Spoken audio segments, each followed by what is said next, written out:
میں ختم شریف پہ گیا تو وہاں اعلان ہو رہا تھا کہ ان کے والد انتقال کر گئے ہیں، تو انہوں نے ابا جی کے اصالِ ثواب کے لیے 50,000 روپیہ مسجد میں دیا۔ پہلے وہاں بھی اعلان ہو گیا، پھر مجھے بھی کہنے لگے دعا میں بھی آپ کہہ دیں، تو میں نے نہیں کہا، میں اکثر نہیں کہہ پاتا، روکا دیتے ہیں لوگ، کہتے ہیں یہ اتنا قرآن مجید پڑھا ہے یہ سارا بتا دے، تو میں اکثر پوچھتا ہوں کس کو بتانا ہے؟ 50 قرآن پاک پڑھے ہیں اسپیکر میں بتا دے، کس کو بتاتے ہو؟ اللہ کو تو پتہ ہے کتنا پڑھا ہے، ثواب کس نے دینا ہے؟ یہ بھی تھوڑا سا لوگوں میں خبر پھیل جائے کہ لو جی ہم نے یہ کیا ہے، یہ ختم شریف ہے اور اس میں جناب ہم بتاتے پھرتے ہیں یہ کر دیا وہ کر دیا، تو دعا کا معاملہ تھا، چپکے سے ہو جاتا، بخشش کا ذریعہ ہوتا۔ آپ بتا رہے ہیں اتنے قرآن مجید، اتنی دیگیں فلانا، پتہ چلے ختم ہو رہا۔ تو مجھے کہنے لگی ابا جی کے سالِ ثواب کے لیے 50,000 مسجد دیا تھا، آپ نے بتایا ہی نہیں۔ میں کیا ابا جی تو ان کی دے گا نے، کہندے ہوتے کافی جائیداد چھڑ گئے نے۔ میں کیوں نہ اسپیکر اعلان کرایا کہ انجی دے گا جی، کہتے نہیں ہوتے انجی، تے میں کہ تسی وچوں 50,000 دین لگے وہ دا اعلان کراندے پھر دیو۔ کیا عجیب ہمارا مزاج بن گیا ہے، یعنی مسجد کی ٹائلوں پہ لکھا ہے سالِ ثواب فلانے کے لیے۔ حضرت عثمان غنی رضی اللہ تعالیٰ عنہ نے نا ایک کنیز خدمت کرنے کے لیے کنیز حضرت عائشہ صدیقہ رضی اللہ تعالیٰ عنہ کو رکھ کے دی تھی کہ اماں جی یہ آپ کی خدمت کیا کرے گی۔ تو حضرت عائشہ صدیقہ رضی اللہ تعالیٰ عنہ نے عرض کی کہ مجھے ضرورت کوئی نہیں، میں اپنے کام خود کر لیتی ہوں۔ انہوں نے کہا نہیں آپ کی خدمت کرے گی۔ تو حضرت عائشہ صدیقہ کی وہ کنیز، وہ فرماتی ہیں کہ سیدہ عائشہ سارے کام خود کرتی تھی، بلکہ 2 روٹیاں میری بھی پکا دیتی، سارے کام وہ کر لیتی، لیکن جب کوئی دروازے پہ فقیر مانگنے آتا تو مجھے کہتی جاؤ اسے دے کے آ جائے گا۔ تو میں عرض کرتی اماں جی یہ لوگ تو کام تو لوگ شوق سے کرتے ہیں کہ باہر پتہ چلے بڑا سخی ہوں، تو یہ آپ مجھے کہہ دیتی ہیں؟ تو حضرت عائشہ فرماتی کہ جب کوئی کسی کے ساتھ نیکی کرتا ہے تو وہ شکریہ ادا کرتا ہے، میں یہ چاہتی ہوں کہ وہ شکریہ بھی تیرا ہی ادا کر جائے، میں نے جو بھی اجر لینا ہے اپنے رب کریم سے ہی لینا ہے، میں شکریہ کے تکلف میں بھی ڈالنا۔ او میرے دوستو، بڑے بڑے لوگ آئے، ہم سے زیادہ لوگوں کی شہرت ہوئی، زیادہ پوسٹر چھپے، زیادہ رش ہوئے، اپنے آپ کو سنبھالے، اپنے لیے کچھ کرے، آخری وقت تیزی سے آ رہا ہے، اٹھے، بیداری سے اٹھے، ہمارے بڑے اپنے چلے گئے، ہم نے بھی چلے جانا ہے۔ بردباری پیدا ہوتی ہے جب انسان نبی پاک علیہ السلام کی حلیمی کو دیکھتا ہے، ٹھنڈک پیدا ہوتی ہے، قرار۔ یار یہ ذرا دیکھو نا، 10 دن حضور رہے ہیں طائف میں، ان لوگوں نے پتھر مارے، کھانا تک نہیں پوچھا، عرب کی جو روایتی مہمان نوازی تھی وہ بھی نہیں کی، تو 7 غلام نے کہا حضور دعا کریں یہ سارے تباہ ہو جائیں، تو ذرا حلیمی دیکھیں حضور کی۔ نبی کریم دعا کرنے لگے، اس طرح بندہ کہتا نہیں کہ یہ بچہ نہ سمجھ جائے، اسے پتہ نہیں، سیانا ہوگا تو ٹھیک ہو جائے گا، تو یہ حضور کی حلیمی ہے نا۔ کریم فرمانے لگے یا اللہ انہیں ہدایت دے دے، انہیں پتہ ہی نہیں یہ کیا کر رہے ہیں، ابھی سیانے نہیں، انہیں سمجھ نہیں۔ یا رسول اللہ 10 دن قیام کیا ہے، غلام عرض کرتا ہے 10 دن قیام کیا ہے اور آپ پھر بھی یہ دعا کر رہے ہیں؟ تو حضور فرمانے لگے یہ وقار ہونا چاہیے، یہ ٹھہراؤ ہونا چاہیے، یعنی پتھر مارنے والے کے لیے سخت رد عمل آتا ہے نا، شدت مزاج میں پیدا ہوتی ہے نا، انسان اس کے بارے میں سخت بات سوچتا کرتا ہے کہ میں دیکھ لوں گا پھر تمہیں پتہ چلے گا میں کون ہوں۔ لیکن جب غلام نے کہا حضور دعا کریں یہ تباہ ہو جائے، تو فرمایا نہیں بھئی تباہی کی دعا نہیں کرنی۔ یا رسول اللہ وہ کیوں؟ فرمایا یہ نہیں نہ مانتے تو ہمیں امید ہے ان کی آنے والی نسلیں مان جائیں گی۔ یہ بردباری پیدا ہوگی اگر آپ ذکر رسالت معاف کریں گے۔ یہ جو ہمارے مزاجوں میں تلخی آئی ہے نا، بے چینی آئی ہے، بے قراری آئی، الجھاؤ آیا، ذہنی تناؤ آیا، ہر ایک کے بارے میں بدگمانی آئی ہے۔ مجھے ایک دوست نے آ کے کہا کچھ لوگ پیروں مولویوں کے بارے میں کہتے ہیں کہ یہ لوگ ٹھیک نہیں، اللہ ماشاءاللہ بڑا سخت رویہ ہے۔ میں ہنس پڑا، میں کیا صرف پیراں دے بارے مولویاں دے بارے آندے نے، پولیس والے دے بارے کی آندے نے، تے وابڈا والے روز پھلاں دے ہار پہناندے نے، سب کے بارے میں ہمارا یہ حال ہے، کسی کو چھوڑا ہی نہیں، رویے میں سختی آ گئی، سب کے بارے میں یہی حال۔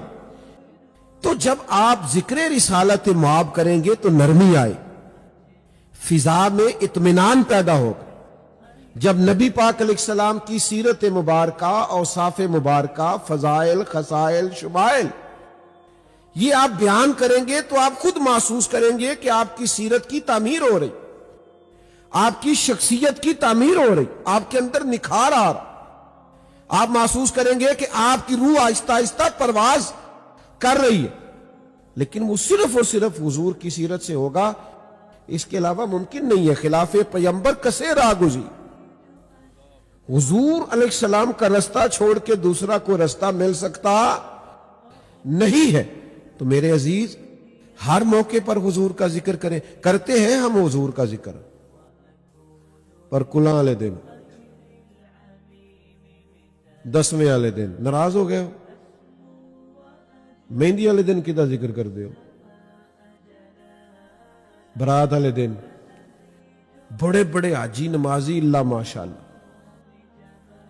بڑے بڑے مذہبی اسٹیجوں پہ نظر آنے والے اللہ ماشاءاللہ، ہم تو آپ کو تب دیندار مانیں گے جب آپ کے گھر میں شادی ہوگی تو آپ دین پہ عمل کریں گے، ورنہ تو ادھار ٹوپی پکڑ کے کوئی بھی کسی جگہ پہنچ جاتا ہے، اس میں کیا ہے؟ پتہ تب چلے گا جب آپ حضور کا ذکر کریں گے شادی والے دن اور ولیمے والے دن اور مہندی والے دن، آپ کہیں گے یہاں کوئی ایسا کام نہیں ہوگا جو حضور کے ذکر سے ہٹ کے ہو۔ یہ کیا بات ہوئی کہ محفل ہے تو پھر بھی وہاں آپ کا قبضہ ہے، اور کوئی شور شرابہ ڈھول ڈمکا ہے تو پھر بھی آپ ہی سب سے آگے؟ دو رنگی چھوڑ کے یک رنگ ہو جا، سراسر موم ہو جا یا پھر سنگ ہو جا، ایک ہی رستہ ٹھیک ہوتا ہے۔ دو کشتیوں کا مسافر کبھی کنارے پہنچتا کی کہی دا دو کرانا پرونا، اللہ ہی خیر کرے۔ تو بھائی یاد رکھو، حضور کا ذکر پاک ہر لمحہ، ہر لہجہ، ہر وقت، اور یہ بڑی شان والا بندہ ہے جو نبی پاک کا ذکر کرتا ہے۔ وہ بڑی عظمت والے لوگ ہیں جو حضور کے ذکر کا اہتمام کرتے، وہ بڑے باکمال لوگ ہیں جو ذکر مصطفیٰ صلی اللہ علیہ وسلم سننے کے لیے آتے۔ بہت ساری ایسی باتیں میں کرنا نہیں چاہتا، وہ بعض اوقات تھوڑی مشکل ہو جاتی ہے میرے لیے بھی اور بلانے والوں کے لیے بھی۔ اب تو بڑی ساری سختیاں ہماری طبیعت سے ویسے نکل گئیں، دوستوں نے کہہ کہ ہمیں کہ یہ بھی رہنے دیں، یہ بھی رہنے دیں، کافی سارے سوال ہی شارٹ ہو گئے۔ ایک جگہ میں کسی محفل میں حاضر تھا، اب تو جاتے بھی نہیں زیادہ جگہ پہ، موقع نہیں بنتا، تو وہاں ایک نقیب محفل نہ بار بار قوم کو پریشان کر رہے تھے، تسی سبحان اللہ نہیں کہیں دے، توڑا ذوق ہی نہیں، میں بڑی دیر دا لگا۔ اچھا وہ جس ویلے کوئی لاگے نعت پڑھے تے آپ کرمالا موبائل تے لگ جائے، بھئی تیرا ان ذوق کتھے گیا ہے، تو توڑا ذوق ہی نہیں۔ تو بزرگ لوگ بیٹھے ہیں بیچارے، اور پھر میں آیا ہوں بیان کر کے چلا جاؤں گا، نعت کھایا نعت پڑھ کے، اچھا ان کا ذوق ہی نہیں بیچارے جو شروع سے لے کے آخر تک بیٹھے۔ آپ نے ایک منٹ میں انسلٹ کر دی، سمجھا ہی نہیں آپ نے، تو بار بار کہے جا رہا ہے۔ میں انہوں آکھیا، میں کیا کرما لیا تو تے کچھ 4 پیسے لینے نے، اے مفت آئے نہیں سارے، تیرے نالوں زیادہ ذوق ہی ہے نا دا، یہ فری میں آئے ہیں حضور کے ذکر کی محفل میں، اس لیے ان کی شان زیادہ ہے۔ تو تھوڑا سا چیزوں کو تبدیل ہونا چاہیے، حقیقت پسند بنے۔ یہ کیا بات ہوئی کہ اگر کوئی آپ کے سامنے کلام نہیں کرتا، بات نہیں کرتا، تو اس کا مطلب یہ ہے کہ آپ جو چاہے مزاج میں آئے آپ بات کریں گے؟ حضور کا ذکر پاک بڑا معتبر کر کے اور بڑا پیارا کر کے، اور اس میں آپ ذوق لیں۔ میں نے جیسے عرض کیا نا، نعت میں ایک لذت ہے، نعت میں ایک کیف ہے۔ نعت تو کبھی کوئی پڑھتے پڑھتے سو جائے تو پتہ نہیں کہاں پہنچ جائے۔ نعت ادب کا وہ اعلیٰ مقام ہے، لیکن شرط یہ ہے کہ پڑھنے والا بھی اس میں کھو جائے اور سننے والا بھی اس کا لطف لینے لگے، پھر اس کے اندر کیف پیدا ہو جاتا ہے، سرور پیدا ہو جاتا ہے۔ لیکن اگر آپ میری طرف دیکھیے گا، اگر آپ نعت کے معیار کو نہیں سمجھتے، آپ نعت کی تعظیم کو نہیں سمجھتے، حضور کے ذکر پاک کی کیفیات کو نہیں سمجھتے، تو پھر اس کا مطلب یہ ہے کہ آپ اس خاص منزل تک کبھی پہنچے نہیں جو نعت سننے سنانے کی منزل ہے۔ علامہ اسماعیل حقی رحمۃ اللہ علیہ تفسیر روح البیان میں لکھتے ہیں، فرماتے ہیں جب جناب ابو بکر صدیق رضی اللہ تعالیٰ عنہ نے کلمہ پڑھا تھا تو یہ بریکنگ نیوز تھی بہت بڑی مکہ مکرمہ میں۔ آج کل تو خیر ہمارے چینل پہ ہر چیز ہی بریکنگ نیوز ہوتی ہے نا، کھانسنا بھی بریکنگ نیوز ہے، تو بریکنگ نیوز کی کوئی قدر ہی نہیں رہی۔ تو بہت بڑی خبر چل گئی کہ یار ابو بکر صدیق مسلمان ہو گئے، پتہ تو کرو۔ اتنا بڑا تاجر اور صاحب رائے آدمی اور بڑا سنجیدہ فکر آدمی، بڑا بردبار حلیم الطبع نفیس انسان، تو یہ بڑی انوکھی خبر تھی۔ اور پھر تاجر گھاٹے کا سودا بھی نہیں کرتے، جناب صدیق مسلمان ہو گئے، آج کل کا معیار نہیں۔ اور پھر یہ ہوتا ہے کہ جب بہت زیادہ تعداد ہو جائے، وَرَأَيْتَ النَّاسَ يَدْخُلُونَ فِي دِينِ اللَّهِ أَفْوَاجًا، جب فوجوں کی فوجیں دین میں آنے لگے تو پھر تو بات ہی اور ہے۔ لیکن اس وقت اتنے بڑے آدمی کا کلمہ پڑھنا یہ تھوڑا سا لوگوں کے لیے خبر تھی۔ تو آپ کو پتہ ہے جس فیلڈ کا آدمی ہوتا ہے اس کے دوست بھی اسی مزاج کے ہوتے ہیں۔ جناب صدیق اکبر رضی اللہ تعالیٰ عنہ بڑے تاجر تھے، تو ان کے دوست بھی تاجر تھے۔ ان کے دوستوں کے نام بتاؤں آپ کو، حضرت عبد الرحمن ابن عوف رضی اللہ تعالیٰ، حضرت عثمان غنی رضی اللہ تعالیٰ، حضرت سعید بن زید رضی اللہ تعالیٰ، بڑے بڑے تاجر آپ کے دوست تھے۔ وہ سارے اکٹھے ہو کے نا تصدیق کرنے گئے کہ پتہ کریں جناب صدیق اکبر واقع مسلمان ہو گئے۔ وہ جب آئے نا تصدیق کرنے تو آ کے پوچھا کہ ابو بکر آپ مسلمان ہو گئے ہیں سنا ہے؟ تو بڑی سادی سی بات تھی، یا ہاں کر دیتے یا نہ کر دیتے۔ حضرت صدیق اکبر مسکرائے اور فرمایا اتنی جلدی جواب دے دوں؟ بیٹھو بتاتا ہوں مسلمان ہوا ہوں کہ نہیں ہوا، بیٹھو۔ جب وہ بیٹھ گئے تو حضرت صدیق اکبر نے ذکر چھیڑا۔ میں کیا عرض کروں، جو بات مجھ پہ ہی طاری نہیں ہو رہی وہ مجھ سے سن کر کسی پہ کیا طاری ہوگی۔ ہمارے حضرت فرمایا کرتے تھے اور یار جو بات تمہیں نفع نہیں دے رہی وہ بات تم سے سن کے کوئی کیسے نفع اٹھائے گا؟ جس چیز کا کیف ہم پہ ہی نہیں چڑھ رہا وہ تو کچھ جملوں کا ہیر پھیر تو ہو سکتا ہے، لیکن باطنی کیفیت اس سے نہیں بدلا کرتی۔ حضرت صدیق اکبر رضی اللہ تعالیٰ عنہ نے اپنے ان تاجر دوستوں کو بٹھا لیا اور پھر اس ذوق سے حضور کا ذکر کیا۔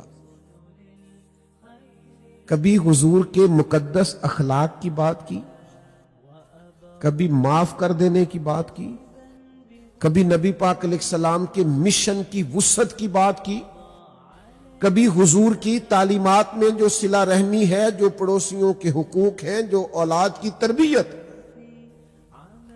جو انسان کی اصلاح کے پہلو ہیں، ان سب پر گفتگو کی۔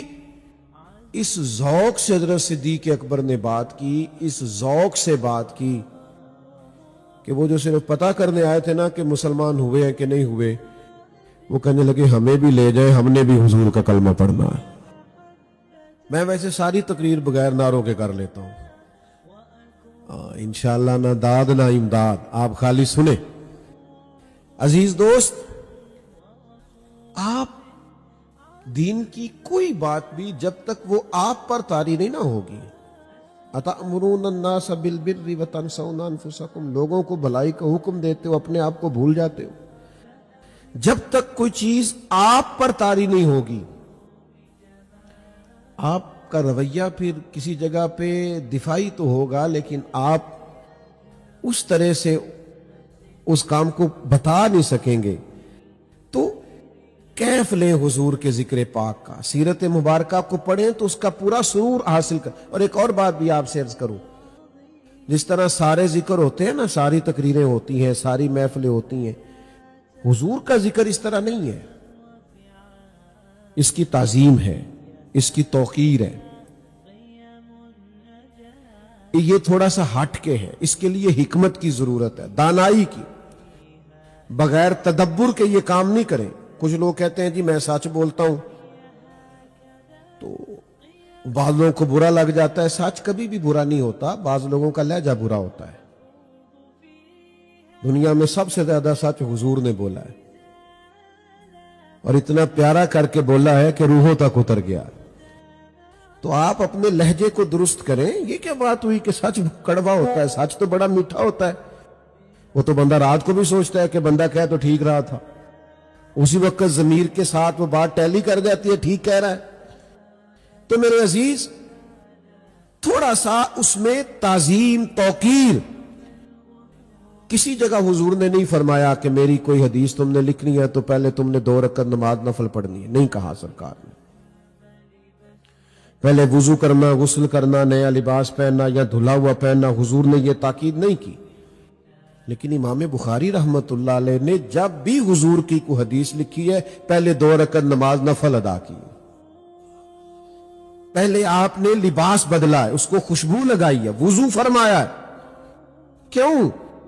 اس لیے کہ ذکر رسالت مآب صلی اللہ تعالی علیہ وسلم کے لیے مسلمان کو جو ذہنی طور پر, فکری طور پر, روحانی طور پر تیاری کی ضرورت, وہ تیاری کرنا چاہیے. ہم نے آج تقریروں کو بھی اس طرح کا بنا دیا ہے, ماحول اس طرح کا بنا دیا ہے. جیسے ابھی میں آپ کی خدمت میں گزارش کر رہا تھا کہ مذہبی اسٹیجوں اور مذہبی محفلوں میں بھی اگلی نشستیں نوٹوں والوں کی ہوتی ہیں, کیونکہ ان کے ہاتھ میں پیسے ہیں, لہذا اگلی سیٹوں میں بیٹھیں گے. تو عزیز, جب تک آپ وہ معیار نہیں بدلتے, وہ رنگ نہیں تبدیل کرتے, اتنی دیر تک ماحول میں وہ تاثیر پیدا نہیں ہو سکتی.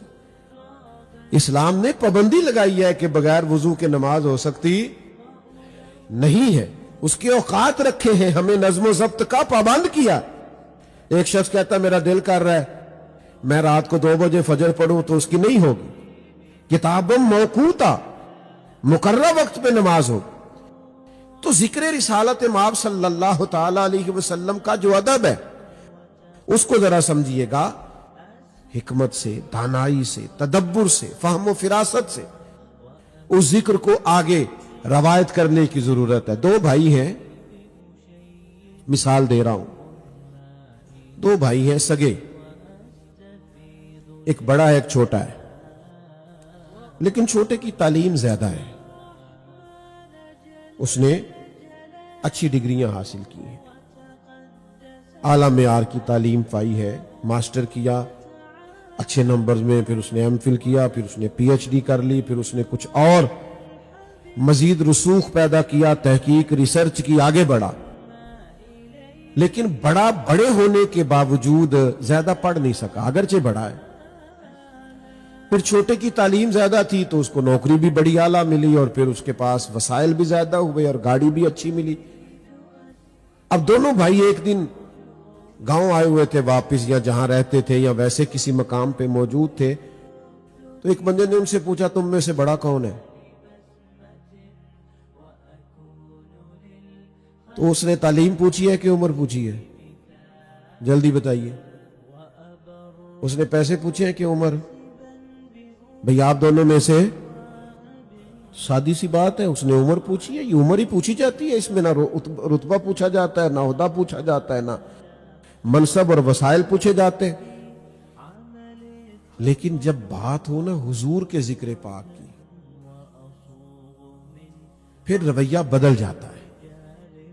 ویسے 2 بھائیوں سے پوچھا جائے بڑا کون ہے تو وہ عمر ہی پوچھی ہے, تو وہ چھوٹا بھی کہے گا جی یہی بڑے ہیں جی, اور ہر آدمی کہے گا جی یہ بڑا ہے یہ چھوٹا ہے. بالکل سادی سی بات ہے, کوئی مذائقہ نہیں, اور کہنا بھی ایسے چاہیے, درست بھی یہی ہے.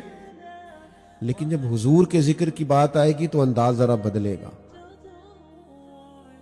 حضرت عباس رضی اللہ تعالیٰ عنہ نبی پاک صلی اللہ علیہ وسلم کے چچا ہیں. ان سے کسی نے پوچھ لیا آپ بڑے ہیں کہ حضور؟ تو جو پوچھ رہا ہے نا وہ بھی جانتا ہے کہ نبی پاک امام الانبیاء ہے, وہ جانتا ہے سید الرسل ہے, وہ جانتا ہے تاجدار انبیاء ہے علیہ السلام. اس نے پوچھا آپ بڑے ہیں کہ حضور؟ لیکن یہ ہے ذکر رسالت ماب کا طریقہ. حضرت عباس پہلے رکے، پھر خاموش ہوئے. مجھے لگتا ہے جملے تلاش رہے تھے، فکریں ڈھونڈ رہے تھے حضور کی بات کرنے کے لیے، ادب والے فکرے. کچھ دیر خاموش ہوئے، پھر بولے، فرمانے لگے کیا پوچھا؟ جی میں نے پوچھا تھا آپ بڑے ہیں کہ حضور؟ فرمانے لگے بڑے تو حضور ہی ہیں، پیدا پہلے میں ہوا تھا. وہی بڑے ہیں، وہی بڑے ہیں، پیدا پہلے. یہ ہے حضور کا ذکر کرنے کا طریقہ. ہمارے ہاں نا جب سے سٹائل بدلا ہے نا، اللہ خیر کرے، تو وہ کچھ چیزیں ایسی ہیں جو دائرہ ادب سے تھوڑی سی ٹکراتی نظر آتی ہیں. کچھ ذوق ہو، کچھ شوق ہو، حضور کا ذکر پاک کرنے کی کچھ لذت ہو. بس بات کو سمیٹنے لگا ہوں. یہ جب ترکیوں کا دور تھا نا حجاز مقدس پر خدمت کا، اس وقت وہ خدمت پر مامور تھے. تو پرانی تصاویر آپ دیکھیں گنبد خضرا شریف کی، تو سامنے کھجور کے 2 درخت ہیں. اس زمانے میں آج بھی خیر جو لوگ کچھ صاحب قلم ہیں یا کچھ شعری ذوق رکھتے ہیں، عربی کا، فارسی کا، اردو کا، تو وہ وہاں رات کو جب بیٹھتے ہیں تو کچھ محفلیں جمتی ہیں. اپنا اپنا ذوق ہوتا ہے، تو کچھ لوگ اس پر بھی کچھ لطف اندوز ہوتے ہیں. تو اس زمانے میں رات کو مختلف زبانوں میں لوگ بیٹھتے تھے اور حضور کے لیے شعر کہا کرتے تھے. تو اب وہ سامنے 2 درخت ہیں گنبد خضرا شریف کے، تو ایک ہندی شاعر نے شعر کہا. آپ کی توجہ ہے میری بات پر؟ شعروں سے پریشان تو نہیں ہوتے؟ تو اس نے شعر کہا، آپ ذرا توجہ فرمائیے. اس نے شعر کہا، ایک ہندی شاعر نے، مسلمان شاعر نے خوبصورت شعر کہا. ہندی اس لیے کہہ رہا ہوں کہ پاکستان، ہندوستان اس وقت اکٹھا تھا. نے شعر کہا، 2 درخت ہیں گنبد کے سامنے. اس نے شعر کہا یوں ہیں درخت حضرت والا کے سامنے،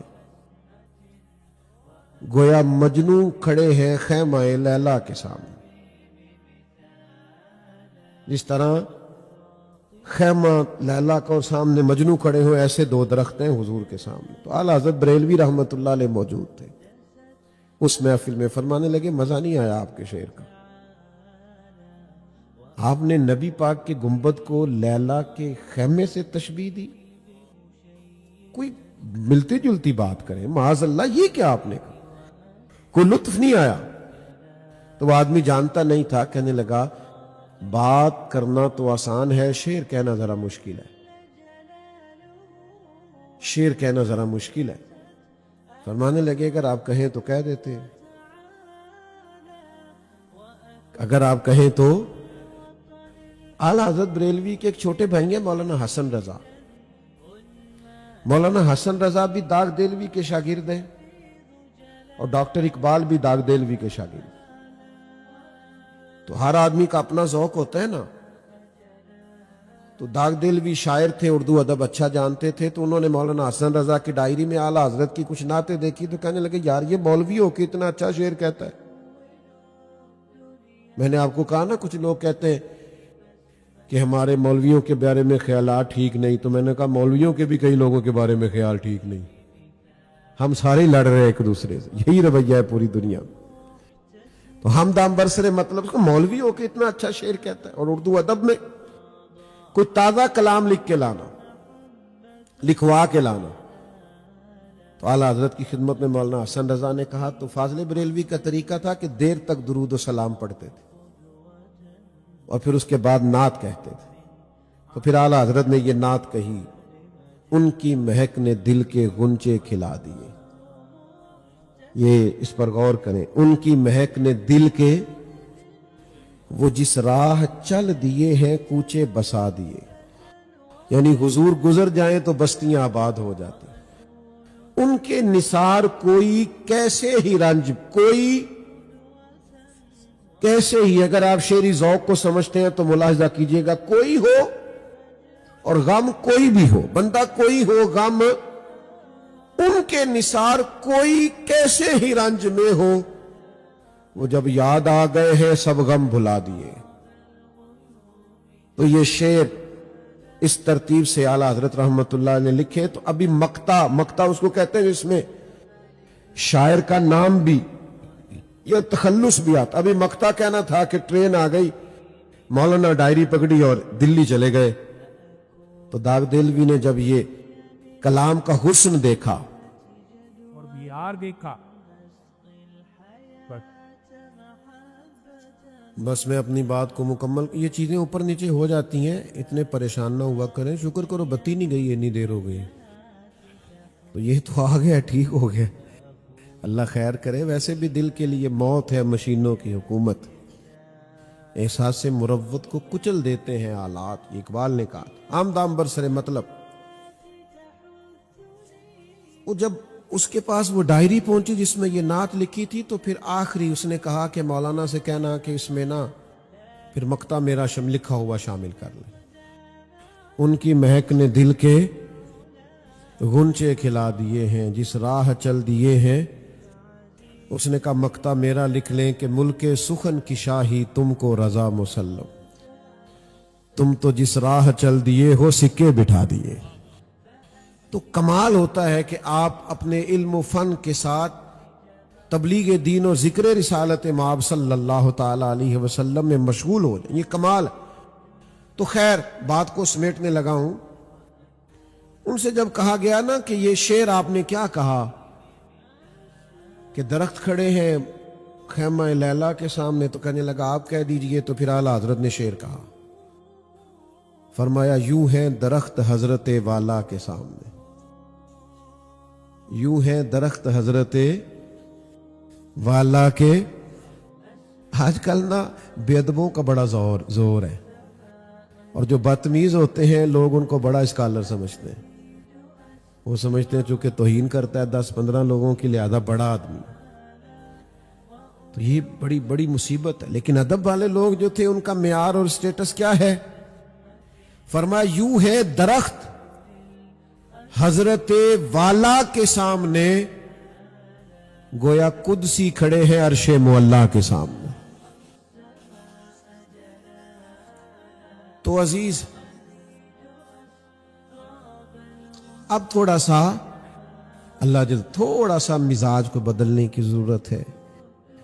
آہستہ آہستہ لوگوں میں شدت بڑھتی جا رہی ہے، ذہنوں میں تناؤ بڑھتا جا رہا ہے۔ ہم بڑی مشکل سے آنے والی نسل کو دیکھ رہے ہیں کہ وہ سمجھتی ہے کہ ہم چاروں جانب حالات میں گھرے ہوئے ہیں۔ اب زیادہ ضرورت پڑ گئی ہے کہ حضور کا ذکر پاک کیا جائے، انہیں اخلاق نبوی صلی اللہ تعالی علیہ وسلم سے آگاہ کیا جائے، انہیں بتایا جائے کہ اصل زندگی وہ ہے جو ایک بردبار آدمی کی، باوقار آدمی کی، اپنی محنت پر بھروسہ کرنے والے آدمی کی زندگی ہوتی ہے۔ شارٹ کٹ کا رستہ، کوئی غلط رستہ، کوئی ناجائز رستہ، کوئی ایسا رویہ جس سے کہ انسان کی وزاداری پہ حرف آئے، اس سے اپنی نسل نو کو بچانے کے لیے خوبصورت محافل خوبصورت انداز میں سجانے کی ضرورت ہے۔ دعا کرتا ہوں جو میں نے کہا اللہ قبول فرمائے، بات کرتے کہیں بھول گیا ہوں تو اللہ مجھے معاف فرمائے۔ محفل آپ کی جاری رہے گی، لوگ آتے بھی رہتے ہیں جاتے بھی رہتے ہیں، ہم شخصیات کے قائل نہیں ہیں، نظریات کے قائل۔ لوگ دنیا میں آتے ہیں پھر چلے جاتے ہیں، لوگوں سے دنیا نہیں چلتی، اللہ کے فضل سے چلتی ہے۔ تو اس لیے اب محفل تو چلے گی اور اس کے بعد بھی ذکر رسالت مآب صلی اللہ تعالی علیہ وسلم ہوگا، تو کسی کو مجبوری نہ ہو تو محفل نہیں چھوڑیے گا، تشریف رکھیے گا۔ اللہ تعالیٰ اپنی خاص رحمت ہم سب کے شامل حال کرے۔ آخر دعوانا